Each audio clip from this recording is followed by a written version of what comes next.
नमस्कार, the public news 24 में आपका स्वागत है। मैं हूं योगेश और मैं आपके लिए लाया हूं विज्ञान की एक नई खबर। आज का सवाल यह है कि क्या हमारी अगली पीढ़ी स्विट्ज़रलैंड, लंदन, पेरिस पर नहीं बल्कि मून पे हनीमून मनाएगी? जी हाँ, यह सच होता दिखाई दे रहा है और इसको सच इंडियन स्पेस रिसर्च ऑर्गेनाइजेशन यानी कि इसरो और Indian institute of science Bengaluru यानी कि IISc के वैज्ञानिकों ने किया है। इन वैज्ञानिकों ने हाल में ही चांद पर घर बनाने को मुमकिन कर दिखाया है। यह करिश्मा उन्होंने बायोलॉजी और इंजीनियरिंग के कॉन्सेप्ट्स मिलाकर किया है। हम इंडियंस एलन मस्क जैसे लोगों को बहुत एडमायर करते हैं, जो कि करना भी चाहिए क्योंकि वह मंगल ग्रह पर जाने का बड़ा सोच रखते हैं। पर हमारे वैज्ञानिक उनसे भी एक कदम ऊपर सोचकर अब मंगल में भी घर बनाने की तैयारी कर रहे हैं। जी हाँ, चांद में घर बनाने के बाद अब इनका अगला टारगेट मंगल पर घर बनाने का है और यह सारा कारनामा IISc के प्रोफेसर आलोक कुमार और उनकी टीम ISRO के साथ मिलकर कर रही है।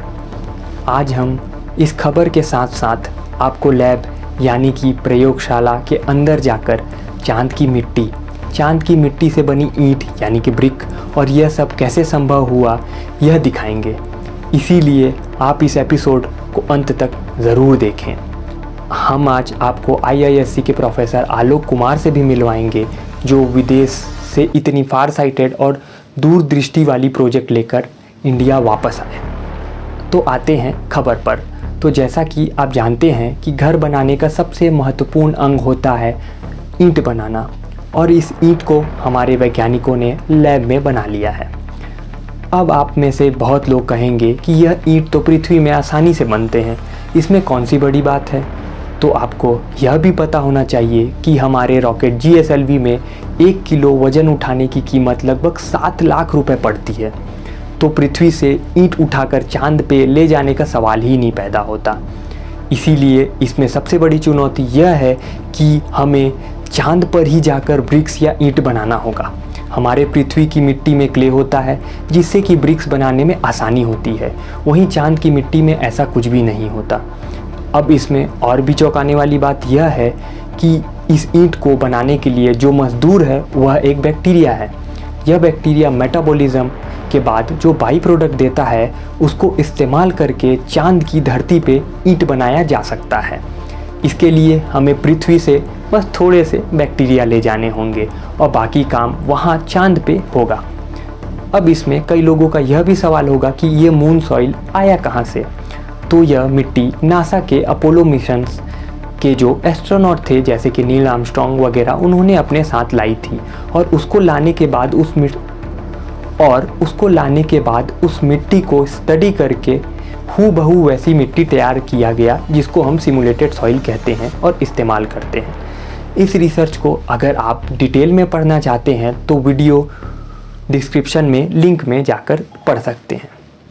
काफ़ी लोगों को यह लगता होगा कि जिस देश में करोड़ों लोग गरीबी रेखा से नीचे हैं वहाँ चांद पर घर बनाकर क्या होगा, पर इसमें यह भी बात आती है कि अगर हम उसे आज से ही सोचना चालू नहीं करते हैं तो पृथ्वी पर रिसोर्स ख़त्म होने के बाद हम वापस आत्मनिर्भर होने के बजाय उन देशों पे निर्भर हो जाएंगे जो कि रिसोर्सेज के लिए चांद को तब तक अपना दूसरा घर बना लिए होंगे। हमने इस दूरदृष्टि वाले प्रोजेक्ट और धरती से 3,84,000 किलोमीटर दूर चांद पर घर बनाने का सपना देखने वाले प्रोफेसर आलोक से बात किया। हमने प्रोफेसर आलोक से जाना कि चांद में घर बनाना कितना चैलेंजिंग और कितना चुनौतियों से भरा होता है। प्रोफेसर आलोक के इंटरव्यू को आप ज़रूर देखें क्योंकि उन्होंने इन सब को बहुत ही सरल भाषा में बताया और साथ ही हमें अपने लैब में ले जाकर इन चीज़ों का लाइव डेमोन्स्ट्रेशन भी दिया। अगर आपको यह वीडियो पसंद आता है तो आप इस वीडियो को ज़रूर शेयर करें और अगर आपको विज्ञान की बातें नहीं भी पसंद आती हैं तो भी शेयर करें क्योंकि विज्ञान ही हमारे आगे आने वाली पीढ़ियों का भविष्य है। तो आइए मिलते हैं प्रोफेसर आलोक से और चलते हैं उनके लैब कुछ इंटरेस्टिंग रिसर्च देखने। नमस्कार, द पब्लिक न्यूज़ 24 में आपका स्वागत है।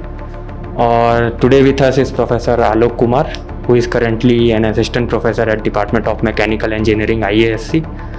और इनसे जो हमारा पहला क्वेश्चन है वो ये है कि सर, नॉर्मली जो हमारे प्रोजेक्ट्स होते हैं वो या तो करेंट टेक्नोलॉजी बेस्ड होते हैं या तो नियर फ्यूचर देखते हुए किए जाते हैं, पर आपका ये प्रोजेक्ट काफ़ी फार साइटेड है, तो कहाँ से ये आइडिया आया, क्या मोटिवेशन है आपके पीछे? तो थैंक्स योगेश फॉर दिस। तो यू आर राइट कि बहुत सारे प्रोजेक्ट्स ऐसे होते हैं जो नियर साइटेड और इमीडिएट गोल्स का एड्रेस करते हैं, बट एक प्रॉपर रिसर्च इकोसिस्टम में ऐसा होना चाहिए कि फार साइटेड प्रोजेक्ट्स भी होने चाहिए और नियर साइटेड प्रोजेक्ट्स भी होने चाहिए। अब इंडिया डेवलप कर रहा है, अब हमारे एम्बिशंस काफ़ी ज़्यादा हैं।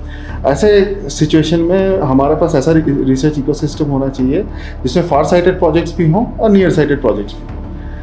और जहाँ तक रही बात कि ये मेरे दिमाग में कैसे आया, तो पहले मैं कनाडा में प्रोफेसर था और मैं कनाडा छोड़ के अपने देश वापस आना चाहता था। जब मैं देश वापस आना चाहता था तो मेरे दिमाग में एक प्रश्न ये भी था कि मैं आके ऐसा क्या योगदान कर सकता हूँ जो स्पेशल हो, जो मैं कनाडा में बैठे बैठे नहीं कर सकता। तो इंडिया का जो स्पेस प्रोग्राम है बहुत वेल डेवलप्ड है and I started thinking in this directions. तो उसमें काफ़ी साल लगे ये डिसाइड करते हुए कि कौन से प्रोजेक्ट्स किए जा सकते हैं, नहीं किए जा सकते हैं। तो this was one of the things that I thought of. तो सर, जो अगला क्वेश्चन है वो चांद जैसा दिखता है हमें, जितना प्यारा उतना है नहीं अंदर से इंटरनली, तो क्या टेक्निकल और एनवायरमेंटल चैलेंजेस हैं वहाँ पे हैबिटेट बनाने में? ये बात तो सही है कि चंदा मामा का घर हमारे उतना इजी नहीं है वहाँ पे घर बसाना। तो उसका सबसे बड़ा इशू ये है कि वहाँ एक्सट्रीम एनवायरनमेंट्स है। तो चांद पे कोई एटमॉस्फेयर नहीं है, विच मीन्स तुम्हारा इज जस्ट वैक्यूम आउटसाइड। तो that is one of the obviously the biggest challenges. उसके बाद दूसरा ये है कि एक्सट्रीम टेम्परेचर्स होते हैं। तो ये दो तो ये हैं, but one of the things we are utilising is actually कि वहाँ ग्रेविटी अर्थ से बहुत कम है, गुरुत्वाकर्षण अर्थ का 1/6 ही है बस। तो इस रीज़न के कारण जो वहाँ पे लोड बेयरिंग कैपेसिटी है, उसके लिए तुम्हें ब्रिक्स का स्ट्रेंथ कम से भी कम चल सकता है। तो that actually has been an advantage to us, right. Sir, जो अगला सवाल है कि हमारे यहाँ बहुत तरह की मिट्टी होती है, कुछ बहुत फर्टाइल होती हैं, उपजाऊ होती हैं, कुछ को तो शरीर पे भी लगाया जाता है जैसे मुल्तानी मिट्टी। तो चांद की जो मिट्टी है उसकी क्या विशेषता है? तो बात तो सही है कि चांद की जो मिट्टी है वो विशेष भी है, लेकिन कहीं कहीं वो धरती के मिट्टी से मेल भी खाती है। द बिगेस्ट डिफरेंस इज कि धरती पे जो मिट्टी है उसमें बहुत सारी जगह क्ले पाया जाता है। वो क्ले यूजुअली मून पे नहीं पाया जाता, लेकिन मून पे तुम्हारा जो composition है, it has a huge amount of silicon dioxide. There are other forms of oxides also, like aluminum oxide भी है, TiO2 है। तो लेकिन इसका composition किसी रॉक्स जो धरती पे कुछ सडन रॉक्स है उनसे मेल खाती है। तो बेसिकली यही है कि वो धरती पे तो बहुत तरह की मिट्टी है, बहुत तरह के रॉक्स मिलते हैं, तो किसी से मेल खाती है, बाकियों से नहीं। सर, ये कि जो आप ये सारा प्रोसेस कर रहे हैं बनाने का घर या ब्रिक्स, तो उसको आसान भाषा में आप कैसे समझाएंगे ऑडियंस को? योगेश, आसान भाषा से अच्छी बात है यही है कि चलो लैब चलते हैं, वही देखते हैं। ये तो बहुत अच्छी न्यूज़ है। तो अगला क्वेश्चन सर थोड़ा खट्टा है कि जिस देश में billion of people poverty line से नीचे हैं, वहाँ पे ऐसे प्रोजेक्ट को आप स्पेशली इकोनॉमिकली कैसे जस्टिफाई करेंगे? तो ये सवाल बहुत अच्छा है योगेश। सबसे बड़ी बात यह है कि जैसे जैसे धरती पे जो रिसोर्सेज है डिप्लीट हो रही है, हम अब ये सोच रहे हैं कि ये रिसोर्सेज हम दूसरे कहाँ से ला सकते हैं। तो ये इस प्रॉब्लम का अभी जैसे थोड़ी देर पहले ही मैंने बोला था कि जो एस्ट्रोफिजिकल थ्योरीज से कि अर्थ और मून का ओरिजिन सिमिलर है। तो अर्थ पे जो तुम्हारे मिनरल्स हैं वो यू कैन एक्सपेक्ट कि बहुत सारे मिनरल्स तुमको चांद पे भी मिलेंगे। और इस कारण से बाकी काफ़ी सारे देश हैं जो ये सोच रहे हैं अब कि चांद पे स्पेस माइनिंग करेंगे, चांद पे अपना बेस बनाएंगे। तो अगर भारत इस रेस में पीछे छूट जाता है तो ये बहुत बड़ी हमारी रिस्क है कि आज से 50 साल बाद हम लोग दूसरे देशों पर निर्भर हो जाएं बहुत सारे रिसोर्सेज के लिए, क्योंकि धरती पे वो रिसोर्सेज ख़त्म हो जाएंगे। तो अगर हम लोग अभी स्टेप्स नहीं लेते हैं तो हम पॉवर्टी लाइन में और पीछे भी सरक सकते हैं। तो इसीलिए ये बहुत ज़रूरी है। ये सिर्फ एक प्रयोगशाला या एक साइंटिस्ट के एम्बिशन की बात या कि रिसर्च की बात नहीं है। ये भारत देश के लिए एक बहुत बड़ी समस्या है जो हमें भी अगले 50 या 100 सालों में हमें भी सोचना पड़ेगा। तो उसके लिए कदम हमें आज से ही लेने पड़ेंगे। सर, हमारे एडिटर इन चीफ जो सुनील सर हैं, उनका एक क्वेश्चन था कि क्या इससे स्पेस टूरिज्म पे भी बहुत मतलब फ़ायदा होगा या पॉसिबिलिटी बढ़ जाएगी, अगर ऐसा कुछ होगा? ज़रूर। आई मीन स्पेस टूरिज़्म का मार्केट बढ़ेगा ही और ज़्यादा से ज़्यादा लोग जाना चाहेंगे। तो इस घर बनने में और सब कुछ होने में तो समय तो लगेगा, लेकिन एक तो है कि होपफुली एक्साइटमेंट बढ़ाएगा लोगों में और जिज्ञासा भी बढ़ाएगा और नॉलेज भी बढ़ाएगा लोगों की कि स्पेस कैसे डिफरेंट है, चंद्रमा हमसे कैसे डिफरेंट है, मार्स हमसे कैसे डिफरेंट है। तो आई एम श्योर कि इस तरह का discussion will have other impacts on society also. तो सर, जो लास्ट क्वेश्चन है हमारा कि जैसे मैं दर्शकों को बताना चाहूँगा कि आलोक सर यहाँ के one of the young faculties में से एक हैं, और सर हमारे व्यूअर्स में बहुत यंग लोग और युवा होंगे जो अभी साइंस में अपना करियर को परस्यू करना चाह रहे हैं या ऐसा फ्यूचर प्रोस्पेक्ट देखते हैं, तो उनके लिए आप क्या मैसेज देना चाहेंगे? तो मेरा मैसेज तो यही है कि हमारे देश में टैलेंट की कमी नहीं है, हमारे देश में युवा सोच और युवा दृढ़ता की कमी नहीं है। What we need is an ambition and a desire to do better and look and figure out कि नेक्स्ट क्या क्या कर सकते हैं। दैट द आइडिया कि हम ये भी हमारे लिए पॉसिबल है। आई थिंक स्पेस एक ऐसा फ्रंटियर है जो सबको बचपन से एक्साइट करता है। तो I hope one of the things this kind of research does is it excites the young minds and once they are excited technically sky is the limit. So it was great interacting with Alok sir. Thank you sir for your valuable time. तो अभी हम आलोक sir के lab में हैं और कुछ ही देर में हम मून सॉइल और मून ब्रिक दोनों देखने वाले हैं। और इस ब्रिक्स की जो सबसे विशेष बात है कि इसको बनाने के लिए जो मजदूर है वो एक्चुअली में एक बैक्टीरिया है।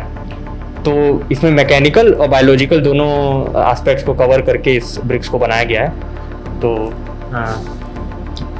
तो योगेश, ये बनाने में सबसे बड़ा योगदान तो इनका रहा है। रश्मि यहाँ पे she is a DBT BioCare fellow और नितिन ये हमारे आईआईएससी में छात्र है।